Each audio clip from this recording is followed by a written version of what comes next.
And I have Tourette's, so I clear my throat a lot, little facial twitches, but nothing to worry about. No issue. Let me get my Tourette's attorney in here to make sure. I like to make people aware so they're not like, you okay? I think it was around like 1988, something like that, and KVRR was just coming about, and we lived out kind of north of Moorhead several miles, and we didn't get the greatest reception on our television in the living room. It didn't come in, but upstairs in one of my brother's rooms, he had a little small black and white TV, and if we moved the antennas just right, it came in. And so, I mean, there wasn't much on there at that time, but then I saw the one night, was up late, and I saw Mad Frank, and I'm like, what's this, you know? And it was in black and white TV, so I was watching it in black and white, so it was kind of like watching an old, like Dracula, Frankenstein, so it was cool. It wasn't until, probably a year or two later that we actually could finally get the reception for it down in the living room. So I would watch that every Saturday night, you know, and like, this is just cool watching old cheesy movies, and this guy is just hilarious and funny, and all the characters on there. And then finally, when we could watch it down in the big TV downstairs, the regular big box TV, my dad he had retired a few years before that, and he started watching with me one night, and he goes, what's this? I go, it's a Mad Frank. He goes, I like this. And he would sit, and every Saturday night we'd sit and watch it together. And then when we'd hear about something like that he was going to be like at the West Acres Mall, or like doing something at the Fargo Theater or something like that, we would go. And my dad got really excited to meet him. My dad was like, I think at that time was about 60, late 50s, early 60s, I think. And so we'd go, and my dad would just get a kick out of him, you know, got his picture taken with him a couple times. And, you know, so that was kind of fun. I think we went to the Fargo Theater the one time, and there was like a double feature, and he was there. It was like, I think like Day of the Triffids, and I think the original Night of the Living Dead, but I'm not 100% on that. But I know one of them was like Day of the Triffids. And, you know, then we'd go out and we'd meet him. He'd be out in the lobby or whatever, and or at the mall, you know, go get a picture taken, gets an autograph, you know. And my dad one day, he said, this year for Halloween, I want to go dress up like him. And several of my older brothers play in bands, and they always would play on Halloween. So him and my mom would go out every Halloween and hear my brothers play in the band. And for I think 3-4 years, he went as Mad Frank, but his name was Willie, so he went by Mad Willie. You know, the iconic laugh that I can't even imitate. I tried many times, but I can't. And my dad would try to imitate that too. But he'd go out, and people would think that he was Mad Frank. You know, they'd go, I mean, they're at the bar. Most of them had a few drinks in too, so, you know. But that was, you know, so he had a lot of fun with that. And so, but yeah, anytime we had the opportunity to go see Mad Frank, we would. And it was something that my dad and I did together. Like I said, he had worked like 12, 14-hour days, sometimes 6 days a week, until he had to retire in 84. So most of my siblings didn't get to spend that much time with him, but at that point I did. I was young. I was, you know, about 10, 11. And so that was something that my dad and I always did. It was watch Mad Frank, and go see him whenever he was in town, and go get a free button or something, you know. I remember the one time I was watching, and I don't remember exactly what movie it was, but he had like a contest or whatever, like see if you can catch the cameo of him, you know, and there'd be like people in this cave running, and this big giant worm was like coming out of a hole, and they had Mad Frank's head on it, you know. And I just loved that so much. It was really inspiring, you know, because I wasn't a sports kind of guy. I wasn't anything. And so that was something that I really it helped me get into my imagination where I'm like, well, this guy's doing it and he doesn't care. You know, this is a character and he's having fun with it. So I should be able to do that same thing. I should be able to just have fun, you know, and not worry about that kind of anything, you know, any criticism. Just have fun and be fun. Make jokes. Well, I was born in 1976 in Fargo, but I lived until I was 18. I lived in our home out in the country. Out now now they call it Oakport Township, but I spent a lot of time outside. You know, my dad would be tinkering on something. He'd make like a scooter. He just built a scooter. And he didn't have a lot of skills. He found like an old roller skate and put it on there, and he could go down. And our road was paved, but it was not well paved. It was really bumpy. So I'd get going, you know, and I'd hit a crack in the road and down, just skin up my legs and stuff. You know, there'd be if my dad was around, you know, like I'd be going through. Our driveway was gravel, just gravel, and so he didn't. There's a lot of falling down, stuff like that, and usually my dad would just be smoking a cigarette and he'd get a kick out of people falling down or, you know, breaking wind, whatever. Everything. He got a kick out of everything. Tell me about school for you. I was quiet. I was very quiet. Just kind of stayed to myself. You know, I wasn't really bullied or anything like that, but I just kind of stayed to myself with my couple of friends that lived near me out, you know, where I lived. But when I got into high school, I thought I want to do something to kind of help myself get out there, and I decided to take a theater class. And I remember there's me and another guy who the theater teacher kept saying, you know, you guys are too quiet. You need to speak up. You know, you're in a theater class. You need to open up and stuff. And I think, so we got paired together and we had to do scenes together always. And we became good friends. And within I think 2-3 months, the theater teacher was like, Chad, John, you guys keep it down. You're too loud. And something just kind of opened up. And from then on, I was always laughing, and I became more craving of the attention and stuff. So I do any plays I could, even if it was just in a background role, you know, and I would always have fun with that. I saw that craziness in him, and then I'd see the craziness in my dad, that fun, that humor, and it just, both of those were like very similar to me, and it really got me out there and doing stuff to open up, and I really appreciated what both my dad and Mad Frank, he was just like somebody on TV that I really kind of, I want to be like that. I want to be like that. In 2017, I got diagnosed with stage 4 lung cancer that spread to my brain, and I had radiation, and then it just went crazy then. So then I'm stuck with this like the Captain Picard, you know. I did a lot of cardio exercising. Not a lot, I mean, but like I'd exercise for 20, 30, 40 minutes about 6 days a week, and I got a hernia, went in, had hernia surgery.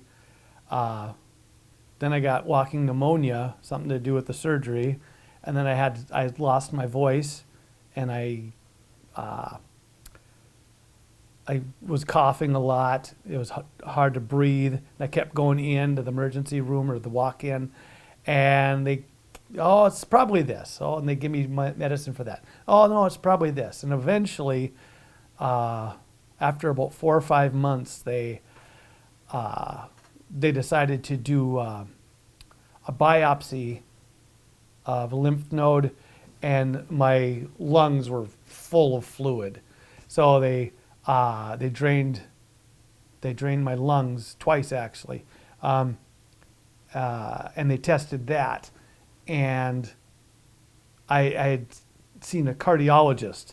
They sent me to a cardiologist, and that's where they did that, and then they did the testing, and they said, well, it's going to take a while for the test of the lymph node to come back, but they said we can test the fluid from your lung right away. And it was like the next day, and they called me up while I was working, and they said, it's cancer, you know, you got to get in and get going on this. And that was just a shock. I wasn't prepared for that. My son was only a couple years old at that point, like 3, and I was like, oh my gosh. So I went in to see an oncologist, and I said, well, how long have I got? And they said, oh, 6 months to 2 years possibly. And I was just devastated. And I didn't know up from down, left from right, you know. And I thought, I just thought about it. He said, well, I want to get going on this stuff. We're going to get you some brain radiation first before we start the chemo. And I said, okay. And in the meantime, someone said, you should really go get a second opinion. I'm like, well, they're good enough. I trust it. And they said, no, get a second opinion. So I asked for a second opinion, and they said, I said, well, I wanted to go to Mayo. And they said, well, we won't approve Mayo, but we'll approve the U of M Masonic Cancer Center in Minneapolis. And I said, okay.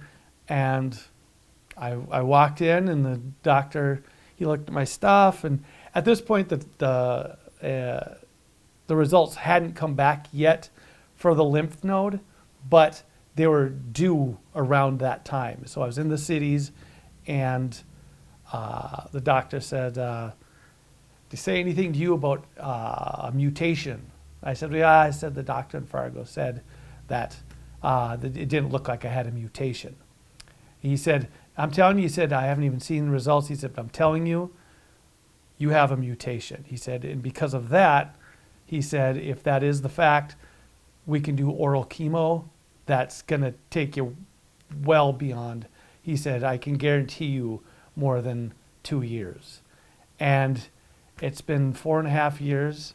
I've had that doctor left, but I have another one there who's just amazing. And I'm still taking the same oral chemo, and that's all I do. I for a while I was getting some infusions for my bones, but other than that, just I take oral chemo twice a day, and I don't really have a lot of side effects. The only thing is like fatigue. Like if I do too much, like I can't exercise like I used to. If I try to go jogging, I'll make it like maybe a block, 2 blocks, and then I'm down for about 2-3 days, where it's like my body is just like I'm walking through mud. So, but that's better than being hooked up and getting infusions all the time and being sick. My doctor in Fargo here, he's told me, he said, you're my healthiest patient, because I don't have really any symptoms. I haven't so far, which is great, because my goal is I'd like to make it to at least see my son, who's 10 right now, 9. He'll be 10 in another month or 2 here, to see him at least graduate. But so far I haven't really had any issues. I've been good. I can get around. I had to go from exercising, 5-6 days a week to I can take my dog for a walk a couple times a day, and that's about it. I got up on my roof to clean out my gutters on my garage about a week ago, and I was down for a week just from climbing up there, and I was crabby, angry. I didn't want to deal with anybody. I had no energy at all. So I have to just manage what I'm doing so I don't overdo things, and then I'm good. I never smoked. I avoided bars, even though some of my brothers played in bars. I would only go out every once in a while to see them, because I always had a fear of cancer. I did. I came from my dad, because my dad always said, he said, I hope I never get cancer. He said, that'll bring you down. And then that's what my dad got and died from, was cancer. What, at the time, did your son have to say about it? How did he take it? Well, he was 3, and his mom and I just kind of sat down and tried to talk to him about it. Just tried to be vague, and as he's grown, it's just something that, I'll mention once in a while. Like he'll want me to go play at the park, and I'm like, well, I can only do so much, because I poop out too quick, and I hate that. I want to do as much as I can. but he's understanding, but we don't really talk too much about death, you know. I mean, I'll tell him, you know, well, you know, they told me I was supposed to be, you know, gone by now, but I said, but I'm doing good with my meds. So my dad always said, he said, oh, he said, you get the big C and you're gone. And he got it, and he actually, then he was in remission. And then one night he got up in the middle of the night and he was just craving bacon. I don't know why. He got up and he was making bacon and spilt the grease on his feet, burned his feet really bad. And then after that, everywhere in his body, like pretty much everywhere. And then he had like a couple months. That was tough because he was on so many medications and stuff that, yeah, he wasn't coherent most of the time. But he knew. We didn't talk to him about that he was going, but he knew. And I know he told my mother the one time. He said, he goes, I know why everybody's coming. He says, I'm gonna die, aren't I? And she said, well, you don't worry about that. And he got really depressed, and then all that positivity and humor, the last, you know, couple months there, that was gone, you know. So it was just watching him go from a, you know, kind of a little bit stockier guy down to like nothing, you know. But they got to celebrate my the 50th wedding anniversary. So They were married 50 they did. years. They were there, married 50 years, but they did. We had the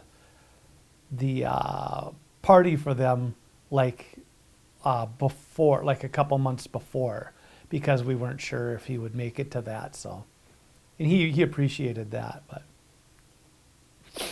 So he was full of piss and vinegar, and then just yeah, and then just nothing. He was just sleeping all the time, and you know, he'd go on and rambling about stuff, and you didn't know what he was talking about. And how did that make you feel after? I mean,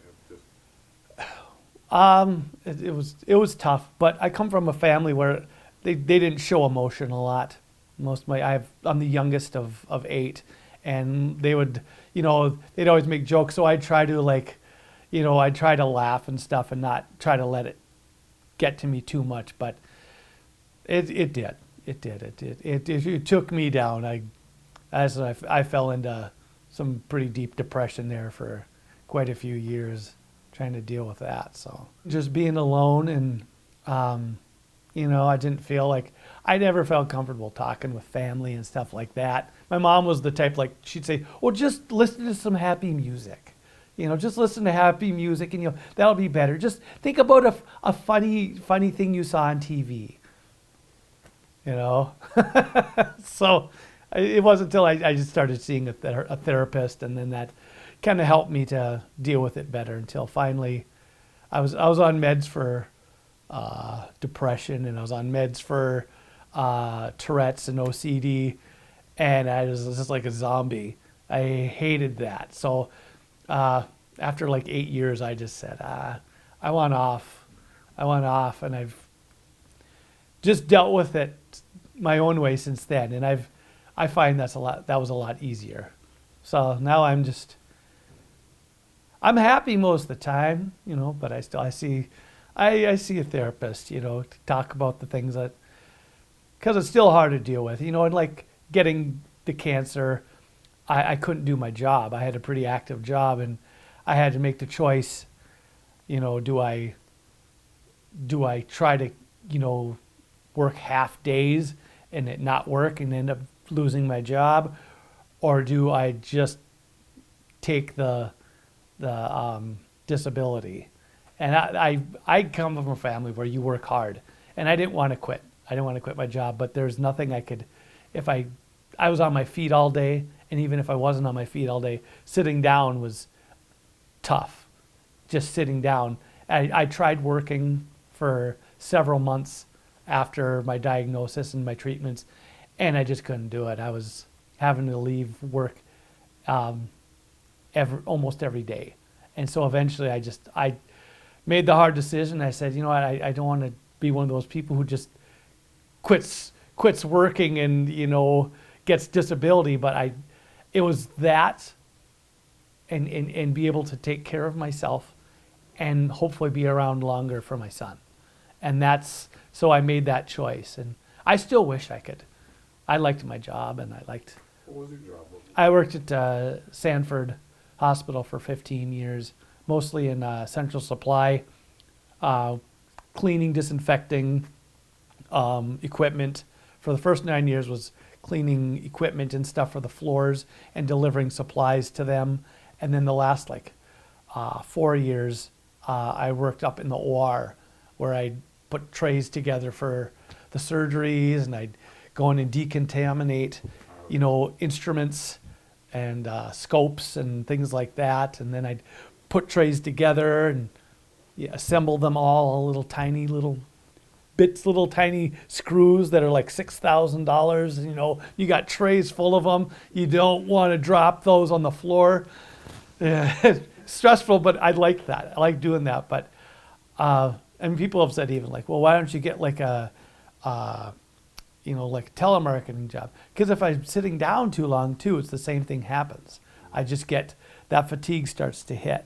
So I got to be moving a little bit, sitting a little bit, moving a little bit, sitting a little bit. So I'm in a good place right now, because most of my, I just had a CT scan on my chest last week, and no change. So that's good. I always hope for those, I get CT scans every 3 months, and I get an MRI every 3 months.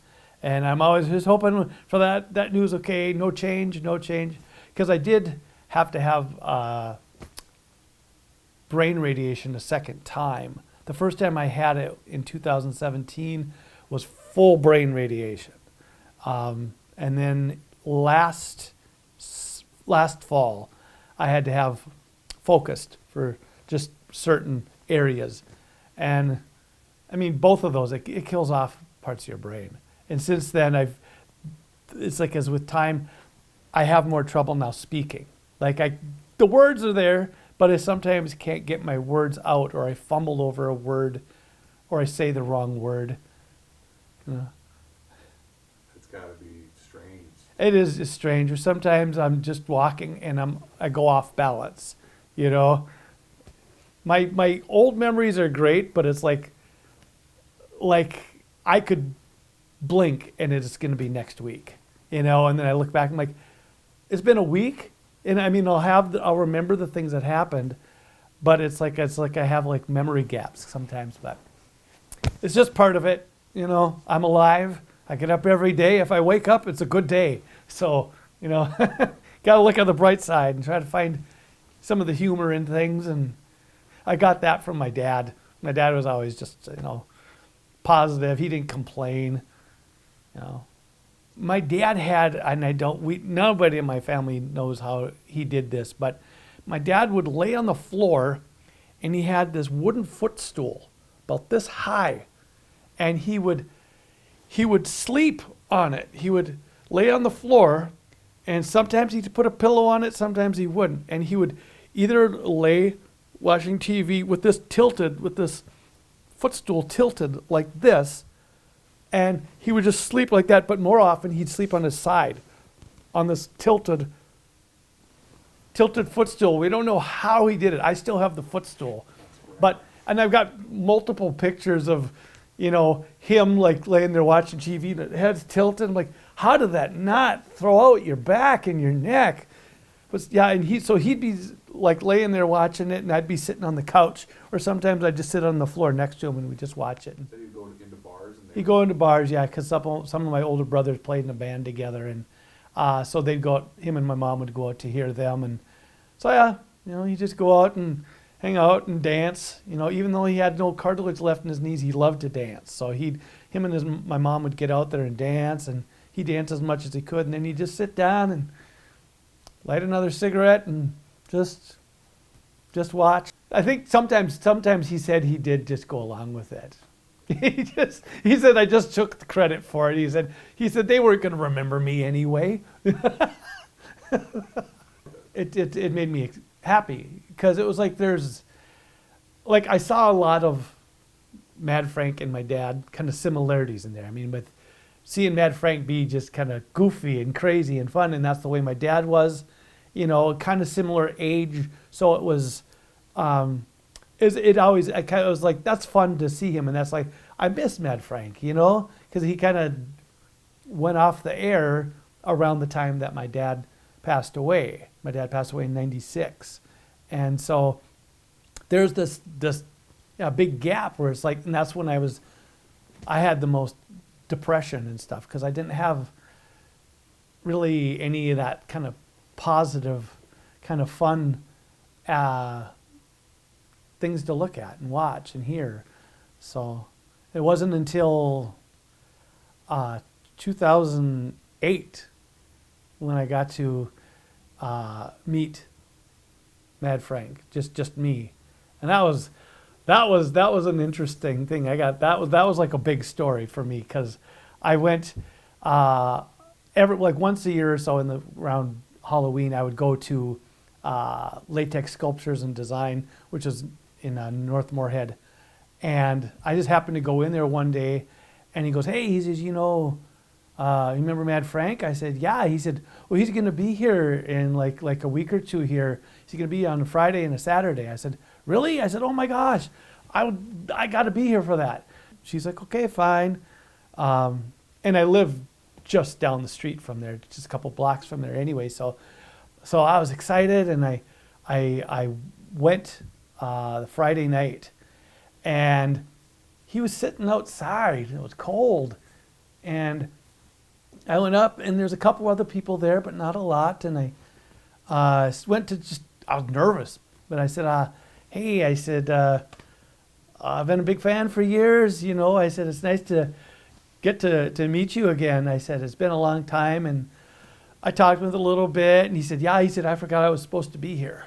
He said, "I was on vacation." He said, "So I had to cut the vacation short to get back here in time for this." He said, "Because I forgot I committed to doing this." He said, "So yeah, it was kind of he said, "I couldn't find my costume." He said, "I had to go out and try to find some of the stuff at thrift stores because I didn't have everything. I don't know where it went to." He said, "It's kind of a rush to get here." And I said, "Oh, good."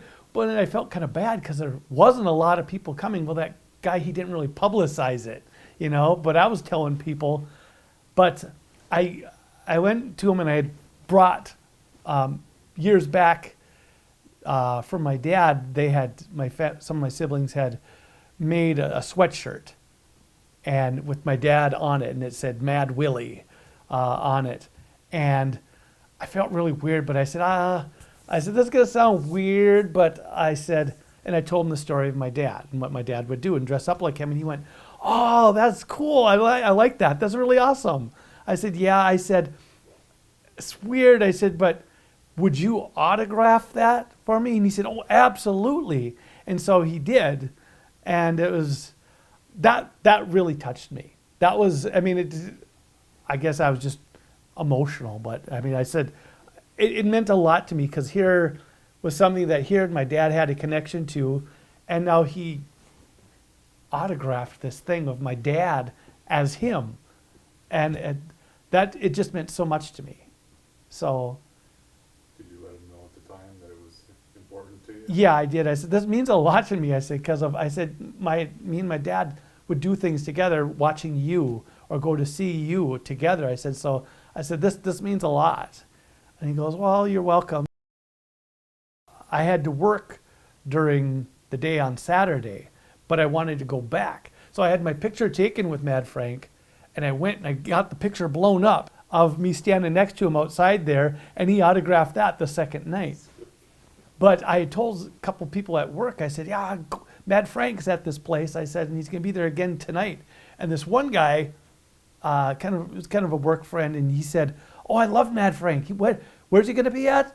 And I told him, and he said, "Oh." And this other friend of his who we worked with said, "I've never heard of him." He goes, "Oh, we got to go. So they went, and it was Mad Frank. And that night, I think it was Ichabod was there too. So they were going back and forth, and I was just standing there, just listening to them go back and forth, making lame jokes, and it was hilarious. Well, then this coworker friend came with the other coworker, and he was just kind of standing there, and he didn't know what to say. And Mad Frank says, "So, suppose you want an autograph?"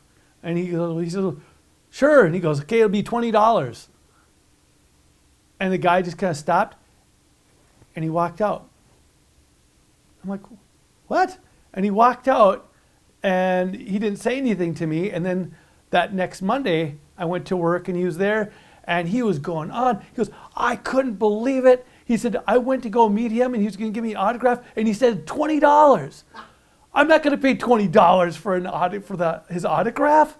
I said, and he's telling all these people at work, I said, he was kidding. That was a joke. He goes, no, he was serious. He was going to charge me $20. I said, he wasn't going to charge you $20. He was autographing stuff for me for free. He was just making a joke. He went, really? And I said, yes. And he went, oh, man. It must be your skin. I'm sinking in. It must be for real. 'Cause now I can feel I didn't mind. It's not my kind. It's not my time to wonder. Yeah, because that's what it was. He was deadpan. And he was just, that'd be $20. Who were you for Halloween this year? This year I was Mad Frank. After years of wanting to do it, I finally said, I'm going to do it. So I just started bit by bit, just buying some pieces that I think would work. I could have done a better job, but I kind of got rushed at the end. But I couldn't do the laugh, though. I tried to do the laugh. But I went out with my ex-wife and my son, trick-or-treating, and yeah. But you wouldn't give us an attempt at the laugh, would you? Is it just... Ooh. That's gold! What's wrong with that? That's probably the best one I've ever done. I was going to say, I was like, what are you talking about? When I walked into my ex-wife's place, she just burst out laughing. She goes, that is awesome. She said, that is awesome. She said, I love, because I told my son I was going to do it, and he's like, it'll be somebody that I know. I'm like, no, I've told him about Mad Frank many times.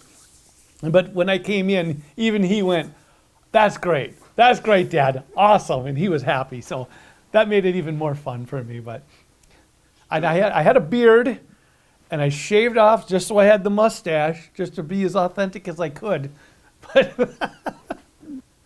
so I wanted to do it for a long time. It's just dress up like Mad Frank. And I thought this was the opportunity. I'm going to do it this Halloween. I'm going to be Mad Frank. So I did it, and I loved doing it. Even if people didn't really recognize me, I went going to house with my ex-wife and my son, and it was a blast. I enjoyed it, and it's it took me a while to do the makeup right, but it felt really good to try that, because it was like my dad wanted to dress like Mad Frank, and I wanted to be a part of that too. My dad was Mad Willie, and I was Mad Chad. So it was a blast. Probably my favorite Halloween that I can remember, just because there was a connection in this. Instead of being like Indiana Jones or Freddy Krueger, I was Mad Frank or Mad Chad. So it was a blast. While you were doing it, did you think of your dad a little bit while you were... Yeah, I did. I thought, I wonder what Dad would have thought, me doing this. He probably would have laughed. He would have probably loved it. Tell us about the creation of the statue, which to me, from all homages, everything ever to do with Mad Frank, is the pinnacle of all things ever attempted. On the Scout's honor, I think it is the highest form of gratitude for the man that I've ever seen in any form. Thank you. I'm serious. So about 2 years ago, I started, I wanted to kind of honor some of my people who had instructed me in some martial arts and stuff. And I thought, you know what, I'm going to make some 12-inch posable figures of them. And I did. And I did whatever I could, like the one in martial arts instructor. He's in Denver, around Denver.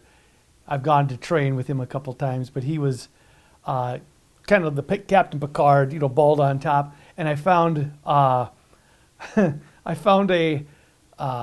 Tony Stark Iron Man head that was that where the helmet would go on, there's no hair. So I made a figure of him. And then the other guy, who's one of the instructors, I found a head of another actor, and I made it out of him. And then I posed like the DVD cover. I posed the two of them in that exact same thing. And the other instructor seemed to like it, but the head one didn't seem to care for that. But anyway, so I was kind of enjoying doing that, and I had a couple 12-inch bodies. I'm like, you know what? I'm going to make a Mad Frank figure. I've always wanted to have, I thought there should have been a Mad Frank figure. I'm going to make one. So I just started bit by bit, cruising eBay and other sites, and I'd buy a hat here. I'd buy, a cape, and then I'd buy a tie and a suit and the shoes. But the big thing was how do I find a head that's going to fit for Mad Frank? I need a little bit older face, but I need, some hair. I need that kind of older face. And I'm like, who could I find? And I found like a couple different actors, but there's like, oh, no. And then I came across a Stan Lee head. And I like, that I had kind of a little bit of a smirk. I'm like, that's it. Can I change that into that? And I did my best with the painting and everything, and I did my best to make it look as much like him as I could. I had to repaint it a couple times, but yeah, when it was done and I put it together, I was happy. I was happy that I accomplished it, and hopefully he sees this and sees what I did to honor him. I had a couple different hands from one of the figures, and I tried to find the one that was the most open, and I struggled to get those on, but I got them on. And yeah, because I felt that was important to get the gloves, the white gloves. I think memories are important. I think the memories are what, it's connected me to my childhood, to my time with my dad, to the good times. I was like, when I look back, I don't think of the so much of the negative things. I think of the fun things. Me and my dad going to the mall and meeting him and getting a Mad Frank coloring book, and the buttons and just having that time together. I think the memories, having those memories, is kind of what helps keep me going, Yeah, I mean, I don't want to live in the past, but it's having those memories, those connections is what keeps inspiring me to go further, to keep going and try to make my own kind of fun memories and stuff, and try to help other people to laugh and have a little goofiness. And yeah, having things like this, the mask, the sweatshirt with my dad that Mad Frank autographed, it's something to always keep and remember that you have, that you can see, that, people you can look back on and say, hey, I've got this that reminds me of, that reminds me of the time when we did this or this or this. And this thing here brings up the memories of, when we went this time and did that, I think and I've got a couple jackets that were my dad's when he worked at Fairmont Creamery with his name on and cast clay that I found in a shed in my mom's backyard that had partially been bitten by rats and squirrels and stuff. And I washed them, and I keep those. And I've put those on and taken some pictures wearing those and one of my dad's cast clay hats and putting it on. And so I have those, like that connection there too. I think it's having those things, it's not about having things, but it's fun to have things that bring up the memories that can help you to connect and always have them to connect to. I just want to say to Mad Frank, to Del, that you were an inspiration. You changed a lot of people's lives. You brought a lot of happiness, a lot of fun into people's Saturday nights, and I hope that you realize how important you were to all of us growing up, all of us still alive, who are sharing your memory, or the things you've done. We really appreciate you and love you. Thanks for bringing that to us and changing our lives for the better.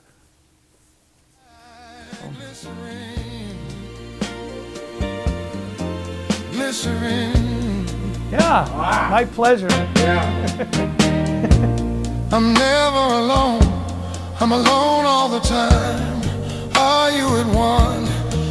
Do you lie? We live in a wheel where everyone steals, but when we rise, it's like strawberry fields. Treated you bad, you bruised my face.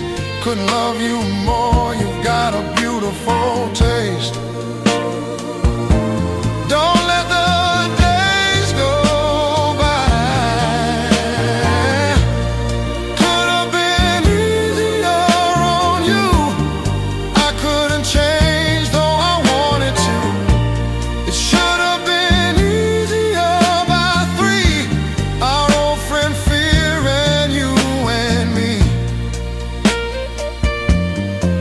Glycerine.